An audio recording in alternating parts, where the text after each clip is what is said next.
सभी का फिर से स्वागत है हमारे चैनल ज्ञान कुंज कोचिंग सेंटर में। और आज हम लोग पढ़ेंगे क्लास 6 का चैप्टर 2 और उसका प्रश्नावली 2.1 देखेंगे। तो 2.1 के पहला क्वेश्चन दिया है कि निम्नलिखित पूर्ण संख्याओं के परवर्ती संख्या लिखिए। इसमें पहला क्वेश्चन है सो है 9 तो परवर्ती संख्या किसको बोलता है? आगे की संख्या जिसमें एक जोड़ के प्राप्त हो जाए, तो इसको लोग बना सकते हैं 9 + 1 = 10। तो 9 का परवर्ती संख्या 10। इस तरह से दूसरा बोला है, पहला का दूसरा है 17। 17 का परवर्ती क्या होगा? तो 17 में एक जोड़िए और परवर्ती लिखिए। 17 में एक जोड़ेंगे तो 18। परवर्ती मतलब था आगे की संख्या, तो 17 का आगे की संख्या क्या है? 18 है। तो यहाँ पर 17 का आगे संख्या 18, इसलिए 17 का परवर्ती 18 हो जाएगा। तीसरा क्वेश्चन दिया है 0। तीसरा दिया है 0। 0 में एक जोड़िए, कितना होता है? 1 होता है, तो 1। तो 0 का परवर्ती संख्या 1 हो जाएगा। चौथा दिया है 1099। 1099 में एक जोड़िए तो आएगा हम लोग का 1099 का परवर्ती संख्या 1100 हो जाएगा। पाँचवा दिया है 2016। 2016 में एक जोड़ेंगे तो हम लोग को परवर्ती संख्या प्राप्त हो जाएगी, यानी 2017। छठा दिया है 19,959। इसमें एक जोड़ेंगे 19,959 में एक जोड़ेंगे तो हम लोग को प्राप्त होगा 19,960, यानी 19,959 का परवर्ती संख्या 19,960। सातवां है 99,999। 99,999 99,999 में हम लोग एक जोड़ेंगे तो हम लोग को प्राप्त होगा 1 लाख।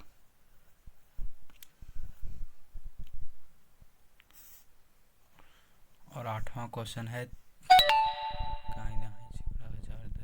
3,34,070। तो 3,34,070 में हम लोग एक जोड़ेंगे तो हम लोग को प्राप्त होगा 3,34,071। यानी इसका परवर्ती ये हो जाएगा। परवर्ती मतलब तो आगे की संख्या, पूर्ववर्ती मतलब पीछे की संख्या।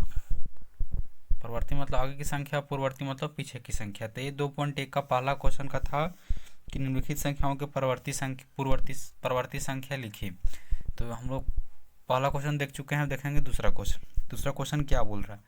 दूसरा क्वेश्चन बोल रहा है कि निम्नलिखित पूर्ण संख्याओं के पूर्ववर्ती संख्या लिखिए। यानी जो पूर्ण संख्या हम लोग को दिया गया है क्वेश्चन में, उसका पूर्ववर्ती यानी पहले की संख्या थी। पूर्ववर्ती निकालने के लिए उसमें से एक घटा दीजिए, पूर्ववर्ती निकल जाएगा।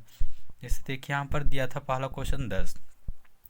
10 का पूर्ववर्ती 9, यानी एक उसमें घटा देना है, उसमें 9 आ जाएगा, आने पर उसका पूर्ववर्ती आ जाएगा।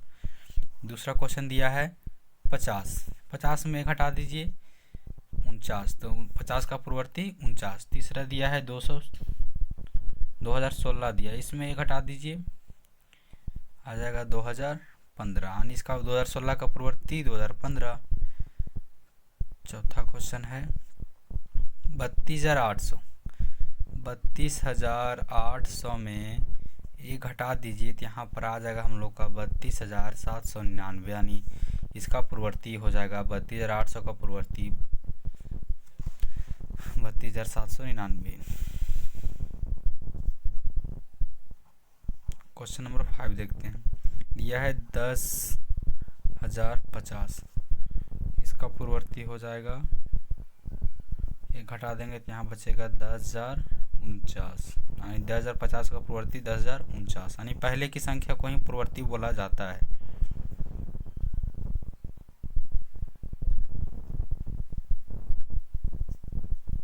तो 72,000 कहाँ सैकड़ा हज़ार 10,000 लाख 7,20,91 का पूर्ववर्ती हो जाएगा 7,20,090। सातवां दिया है 1। तो 1 का पूर्ववर्ती 1 में 1 घटा दीजिए, 0 आ जाएगा। आठवां दिया है 45,01,001। 45,01,001 दिया है, तो इसमें 45,01,001 में ये हटाएंगे तो हम लोग को बचेगा 45,01,000। हम लोग देख चुके हैं 2.1 का पहला क्वेश्चन यहाँ था। परवर्ती बोलेगा तो आगे की संख्या, हम लोग आगे की संख्या हमेशा लिख रहे थे। जैसे यहाँ 9 दिया था, 9 का 1 10, 17 में एक जोड़े 18, 0 में एक जोड़े 1 आया, इसमें एक जोड़े इतना आया। मतलब परवर्ती बोलेगा तो आगे की संख्या, ध्यान रखिए, अगर परवर्ती बोले तो आगे की संख्या, पूर्ववर्ती बोले पीछे की संख्या।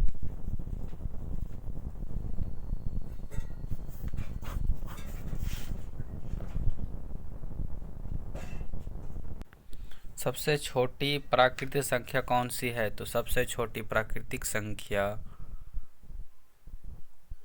1 है। सबसे छोटी पूर्ण संख्या कौन है? तो सबसे छोटी पूर्ण संख्या 0 है। प्राकृतिक संख्या वैसे उसको बोलते हैं जो 1 से शुरू होता है, पूर्ण संख्या जो 0 से शुरू होता है। तो यहाँ सबसे छोटी प्राकृतिक संख्या 1 हो जाएगी और सबसे छोटी पूर्ण संख्या 0। पाँचवा बोला ऐसी प्राकृतिक संख्या बताइए जिसका कोई पूर्ववर्ती नहीं है। तो 1 है ऐसा प्राकृतिक संख्या जिसका कोई पूर्ववर्ती नहीं है। संख्या 15,099 के बाद 3 क्रमागत पर संख्या लिखिए। 3 क्रमागत मतलब 3 लगातार संख्या लिखने बोला है। तो 15,099 के बाद हो जाएगा 15,100, 15,101, 15,002, 102। 51,000 से ठीक पहले 3 क्रमागत पूर्ण संख्या लिखिए। उससे पहले बोल रहा है 51,000 से ठीक पहले। इसका हो जाएगा 50,999, 50,998 और एक हो जाएगा 50,997। यहाँ 50,997 एक हो जाएगा 50,997। 1,022 और 1,036 के बीच कितनी पूर्ण संख्याएं? तो 13 पूर्ण संख्याएं हैं। क्या सभी प्राकृतिक संख्याएं पूर्ण संख्याएं भी है? तो इसका आंसर नहीं हो, हाँ होगा, क्योंकि प्राकृतिक संख्या 1 से शुरू होता है, पूर्ण संख्या 0 से होता है। तो प्राकृतिक संख्या पूर्ण संख्या में लिख लेते, लेकिन पूर्ण संख्या को प्राकृतिक संख्या नहीं लिख सकते हैं, इसलिए सभी प्राकृतिक संख्या पूर्ण संख्याएं हैं। अगला क्वेश्चन है क्या सभी पूर्ण संख्याएं प्राकृतिक संख्याएं हैं? तो क्या सभी पूर्ण संख्याएं प्राकृतिक संख्याएं हैं?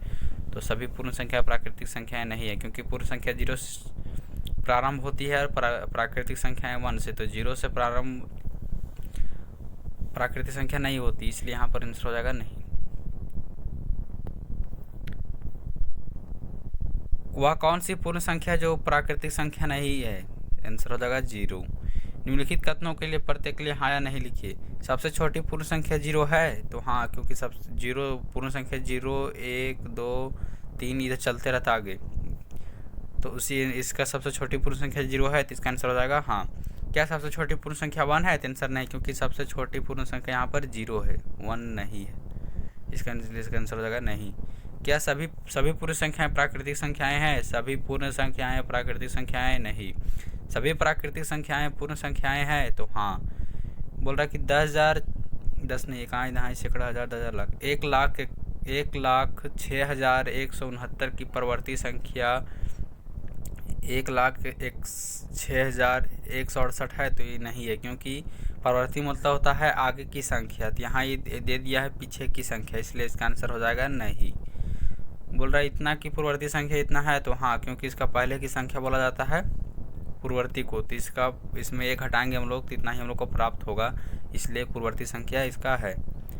2 क्रमिक पूर्ण संख्याओं का अंतर 0 है, तो नहीं है, क्योंकि पूर्ण संख्या क्रमिक लगातार पूर्ण संख्या बोल रहा है। मान लीजिए हम 3 ले लिए और 2 ले लिए, तो इसको घटाएंगे तो 1 बचेगा। यहाँ 0 नहीं आ रहा है, तो फिर आप 4 ले लीजिए, 3 ले लीजिए, घटेगा तो 1 ही आएगा, 0 नहीं आ रहा है, लगातार लेना है, इसलिए इसका आंसर हो जाएगा नहीं। पूर्ण संख्याओं 1 का कोई पूर्ववर्ती नहीं है, पूर्ण संख्या 1 का कोई पूर्ववर्ती नहीं है, तो इसका आंसर हो जाएगा नहीं। प्राकृतिक संख्याएं 1 का पूर्ववर्ती 0 है, तो आंसर हो जाएगा नहीं।